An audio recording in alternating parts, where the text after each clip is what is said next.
என் அருள்நாதர் இயேசு கிறிஸ்துவின் இணைதான நாமத்தில் உங்களுக்கு அன்பின் வாழ்த்துக்கள். என் அன்புக்குரியவர்களே, தேவாதி தேவன் மற்றும் ஒரு புதிய நாளை அவர் நமக்கு காண செய்திருக்கிறார். ஒவ்வொரு நாளும் நீங்களும் நானும் அருள்நாதர் இயேசு கிறிஸ்துவோடு கூட நடக்கின்ற பொழுது கடன் பிரச்சனையான ஒரு சூழ்நிலையில் சிக்கி தவித்து கொண்டிருக்கிறீங்களா? இந்த கடன் பிரச்சனையிலிருந்து நான் எப்போ வெளி வருவேன் சொல்லி ஒரு ஏக்கத்தோடு கூட இருக்கிறீங்களா? இன்றைக்கு கர்த்தர் உங்களை பார்த்து அவர் சொல்கிறார், உங்களுக்கு அழகான ஒரு நம்பிக்கையின் வாக்குத்தத்தத்தை அவர் கொடுக்கிறார். உபாகம் எழுதின புஸ்தகம் 28ஆம் அதிகாரம் 12வது வசனத்தை வாசித்து பாருங்கள். ஏற்ற காலத்தில் உன் தேசத்தில் மழை பெய்யும், நீ கையிட்டு செய்யும் வேலைகளெல்லாம் ஆசீர்வதிக்கவும் கர்த்தர் உனக்கு தமது நல்ல பொக்கிஷசாலியாகிய வானத்தை திறப்பார். நீ அநேகம் ஜாதிகளுக்கு கடன் கொடுப்பாய், நீயோ கடன் வாங்காதிருப்பாய் என்ற ஒரு நம்பிக்கையின் வாக்குத்தத்தத்தை ஆண்டவர் இன்றைக்கு உங்களுக்கு கொடுக்கிறார். நீங்கள் மிகுந்த கடன் பிரச்சனையிலிருந்து சிக்கி தவித்து கொண்டிருக்கலாம். ஒரு அமைதி இல்லாமல் உங்கள் வாழ்க்கையின் கடன் பிரச்சனையோடு கூட நீங்கள் கடந்து சென்று கொண்டிருக்கலாம். இன்றைக்கு ஆண்டவர் உங்களை பார்த்து சொல்கிறார், நீ கடன் பிரச்சனையிலிருந்து வெளியே வருவாய். நீ அனுபவிக்கிற இந்த பண நெருக்கடியான சூழ்நிலைக்கு ஒரு முடிவை ஆண்டவர் ஏற்படுத்துவார். என் அன்புக்குரியவர்களே, நீங்கள் ஒரு பெரிய கடன் பிரச்சனை இருப்பதினால் உங்கள் வாழ்க்கை எல்லாம் முடிந்து விட்டது என்று சொல்லி அர்த்தமல்ல. அப்படி எண்ணாதிருங்கள். நீங்கள் இந்த பிரச்சனையிலிருந்து முழுவதுமாக உங்களால் வெளி வருவதற்காக ஆண்டவர் உங்கள் பட்சத்தில் இருக்கிறார். அவர் உங்களுக்கு உதவி செய்வார். அவர் உங்களுக்கு உதவுவதற்காக அவர் ஏக்கத்தோடு கூட அவர் காத்திருக்கிறார். உங்கள் நம்பிக்கையை மாத்திரம் விட்டுவிடாதிருங்கள். உங்களுடைய பெரிய கடன் பிரச்சனையை மாத்திரம் நீங்கள் நோக்கி பார்க்காதபடிக்கு இந்த கடன் பிரச்சனை சூழ்நிலைகளை மாற்றக்கூடிய தேவன் மீது உங்கள் நம்பிக்கை வையுங்கள்.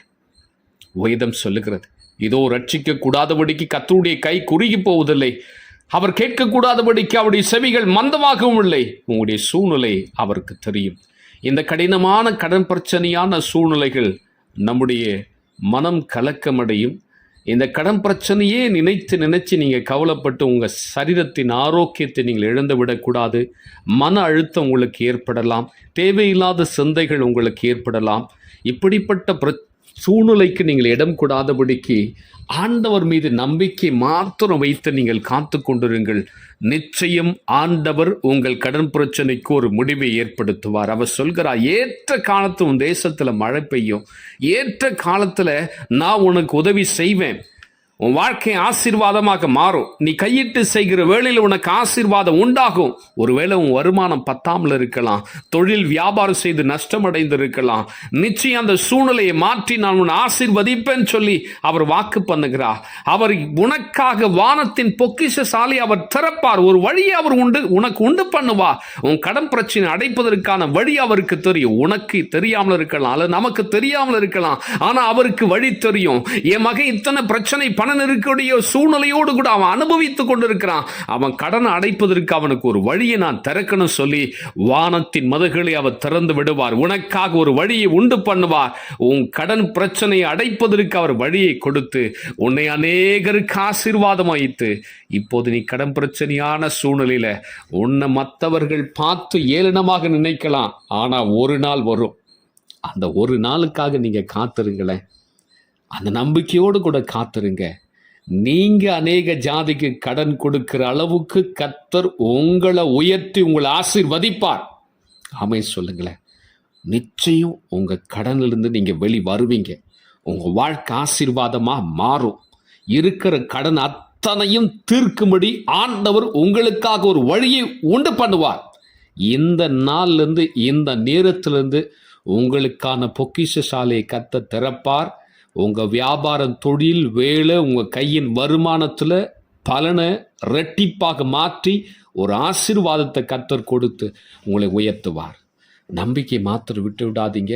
கடனையே நினச்சிட்டு இருக்காதீங்க. ஐயோ இவ்வளோ கடன் இருக்கே, இவ்வளோ கடன் இருக்க சொல்லி அதையே நினச்சிட்டு இருக்காம இந்த கடனை மாற்றிய சூழ்நிலை மாற்றக்கூடிய தேவன் மீது உங்கள் கண்கள் நோக்கமாக இருக்கட்டும். அவர் உங்களை ஆசீர்வதிப்பார். ஜெபிக்கலாமா? பரிசுத்தமுள்ள என் பரம பிதாவே, இந்த மகிமையான நேரத்திற்காக உமக்கு ஸ்தோத்திரம். இந்த காலை பொழுதில் உம்முடைய வார்த்தைகளை கேட்கிற ஒவ்வொரு பிள்ளைகளுக்காக நான் ஜெபிக்கிறேன். குறிப்பாக இந்த நேரத்தில் கடன் பிரச்சனையோடு கூட, பண தேவையோடு கூட இருக்கிற உம்முடைய பிள்ளைகளுக்காக உம்முடைய பாதத்தில் வருகிறேன். கர்த்தர் ஒரு வழியை திறந்தருள, வானத்தின் பொக்கிஷால் வாசல் கதவை திறந்து கொடுத்து கர்த்தர் உம்முடைய பிள்ளைகளை ஆசீர்வதியும். எல்லா கடனை அடைத்து தீர்ப்பதற்கான ஒரு வழியை உண்டு பண்ணும். நீயோ அநேக ஜாதிகளுக்கு கடன் கொடுப்பாய், நீயோ கடன் வாங்காதிருப்பாய் சொன்னீங்களே ஆண்டவரே. உங்க பிள்ளைகளை அவிதமாக ஆசீர்வதித்து உயர்த்துவதற்காக கோடா கோடி நன்றி. வருமானத்துக்கான வழியை உண்டு பண்ணி முடியும் பிள்ளைகளை ஆசீர்வதியும். அப்படி செய்வதற்காக ஸ்தோத்திரம்.